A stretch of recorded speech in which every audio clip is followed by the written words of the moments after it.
Okay, we need to talk about Ukraine for a moment. We do need to talk about Ukraine for a moment because I don't know how more clear it could be that the American public are bucking the Trump administration's approach to Ukraine. Specifically, how they're approaching the Russians. Now, how they're approaching the Ukrainians is actually a lot more divided. It's a lot more confusing. The American public are divided on how Ukraine specifically, I mean the nation of Ukraine, should be approached. But when it comes to the Russians, the American public believes, last poll I saw, and this is from weeks ago, after Trump said before on the campaign trail, we're going to have the war done. He said this while debating Biden before I'm in office. Then it was over and over and over, 24 hours, 24 hours, 24 hours. Then it shifted to 100 days. And soon we're going to see 100 days come and go.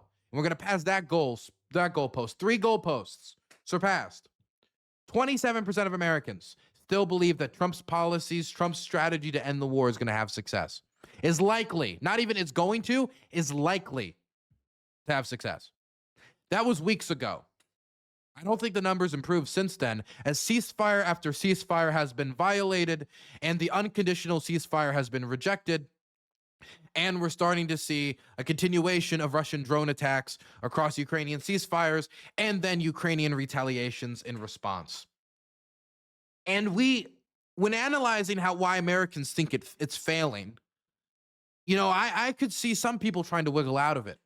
Oh, well, the real issue is that we simply haven't, made the Ukrainians concede enough. Oh, the real issue is that Trump hasn't, entered in the Contra Code version of diplomacy in order, the Ukrainians haven't been encouraging. But we have some other data that I think clears this up for us, where we don't have to speculate as to why the American people think that Trump is failing. Now, I have suspicions from my conversations with Americans because I'm still in the United States. My house burned down. I have to arrange some funeral arrangements, do some personal family stuff. And, we're dealing with stuff, so I have to be in the United States before I can go back late April this month. But as I'm taking this time in the United States, I'm talking to people, and I got the inclination that people saw this tough on action approach to the Ukrainians, the cutting off of the aid, both the stuff that cost us money and the stuff that didn't cost us money, the cutting off of the support for the kidnapped children. They saw the tough language. They saw him calling Zelensky a dictator while refusing to call Putin a dictator. We saw this talk at the start of the administration about tough sanctions on Russia. And now we're seeing Trump say again, maybe sanctions on Russia, but we've never actually seen him take any action. We've seen him undercut certain support mechanisms to the Ukrainians. We've seen him concede NATO membership. We've seen him concede American troop deployments. We've seen him concede Ukraine being at the negotiating table. We've seen him concede all sorts of stuff, even talking about sanctions relief for the Russian agricultural industry, which is the most valuable thing that the United States can give to the Russians at this point in time, is sanctions relief, all before negotiations have even started. This is just to start the process of talking. Isn't that interesting?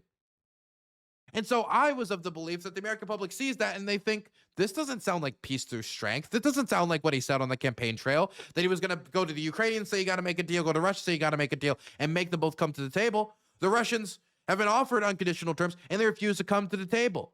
The ceasefires that are accepted are not maintained, that they're broken, and the ones that are actually made, even though they're broken, cover areas like the Black Sea and energy ceasefires, areas of the war where, the reduction of the impact for the Ukrainians is not really going to be felt. It's not going to be felt that much, the Black Sea ceasefire. And the energy ceasefire comes after winter, when it would be most useful for the Ukrainians, and now is going to be most useful for the Russians by preserving Russian oil production and oil refinery assets, which are helping to fund the war while continuing the ground offensive. They could continue this state of affairs for as long as they want in order to continue the offensives. The AP, the Ukrainian government, and others are reporting that new offensives could be well underway. Putin just announced the largest draft of 14 years.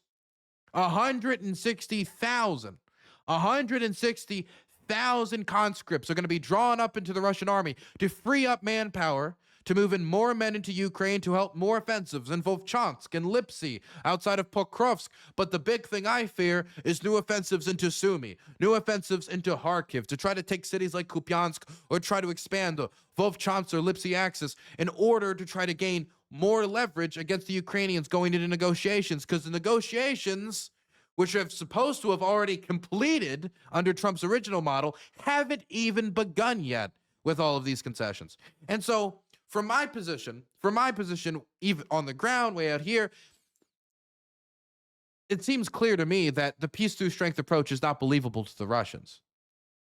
They're using old Soviet tactics of restating their position like Molotov used to do. They're accepting one thing in private and rejecting it then the next day in public, openly scoffing at Trump's peace proposals, offering ridiculous counter proposals that are non-starters. And you have to think that the only conclusion is the Russians are dragging their feet to drag out the war because they think that they broke the Americans' will to continue to hold an opposition to them, which is why the Biden administration wanted to be behind Ukraine at the table, not replacing Ukraine at the table, which is what the Trump administration has done. And now we have a poll that's more specific, a poll that is not just, hey, do you think that negotiations will succeed? But hey, what do you think the problems are? What do you think about this negotiation process now that there's been a decent amount of reporting of it? Not enough. Not with, enough people being informed, in my opinion, but, that's me. Well, we have some polling back on it. And 61% of Americans, according to a Harvard-Harris poll, 61% of Americans think Trump is not tough enough on Putin. The sample size was 2,746 registered voters, with the poll being conducted between March 22nd and March 27th. 61% of Americans think Trump is not tough enough on Putin, or as I would say, soft, that he is soft on Putin. Well, I mean, yes, I believe 61% of Americans have eyes and ears. 61% of Americans have developed basic object permanence from their early toddler days, okay? If you can see the Russians agreeing to not strike civilian infrastructure, and then they strike civilian infrastructure afterwards, and in public not even acknowledging that they agreed to it, saying we accept an energy ceasefire, and then immediately strike energy facilities and knock out the power in Slovyansk, knock out the power in places all across the country, yeah, people are going to think it's not working. And when people said, oh, we wanted a ceasefire, they didn't say, hey, we want to protect the ships in the Black Sea. They meant a ceasefire, the unconditional ceasefire that after you cut off support for Ukraine, the support that the majority of Americans, according to other polls like Gallup, still want to maintain in order to get them to agree to an unconditional ceasefire, be tough on them. Then they agree to it. Then you turn to the Russians and they say, no, make them accept these non-starters. And what's Trump's response? It's not, here's the sanction. It's not, here's more aid to Ukraine. I'm going to approve more aid. And let me tell you, if Trump signed a bill to send more aid to Ukraine, to add pressure, that would pass a Republican House with no issues whatsoever. Mike Johnson would jump in line. Thune would be giddy in his office, Republican Senate Leader Thune. The Democrats would all be on board as long as there wasn't some provision in here like, hey, we need to add this minerals deal that stops Ukraine from joining the EU, which is a massive oversight. If it's an oversight, hoping and praying to God, is it with malicious intention from the Trump administration, from the recent mineral deal that, again, would exclude Ukraine from the European Union due to export priority being provided to the United States, which goes against EU rules. As long as there's something not like that in there, then yeah, Democrats will vote for it easy. But he's chosen not to do that. He's chosen not to pursue sanctions. He's chosen not to pursue more aid. He's chosen to wait and sit on his hands as the Russians draft more people, as the Russians import more North Korean shells, as the Russians import more North Korean soldiers, as the Russians prepare for new spring offensives that everybody knows about. Everybody on the ground is hearing about it. Everybody can hear the rumors. We can see Putin mobilizing the resources. What mobilized resources is the Trump administration putting forward? I hear the Germans announcing new aid packages. I see, the new CDU-led government, CDU, Social Democrat coalition, removing the debt brake. And that debt brake exemption covers aid to Ukraine, aid to states aggressed upon, which is clearly meant to indicate Ukraine. We see the French announcing new aid packages. What action has been taken by the United States besides cutting off support or besides belittling Ukraine's struggle? I don't think any. And so what happens when this charade, when this song and dance crudely meant to imitate a negotiation breaks down and a new offensive begins, and we haven't prepared them for it? Trump was the one that tried to tie Ukraine aid to immigration. And then when the deal was negotiated, as people were dying in Avdiivka and aid desperately needed to get there to hold the city's defenses, a well-entrenched city that after its fall led to the fall of many other villages all the way to the gates of Pokrovsk, he was the one who tied it to immigration and stopped that aid from getting through for months upon months upon months upon months upon months. And people died in the process. And now we're seeing that same care.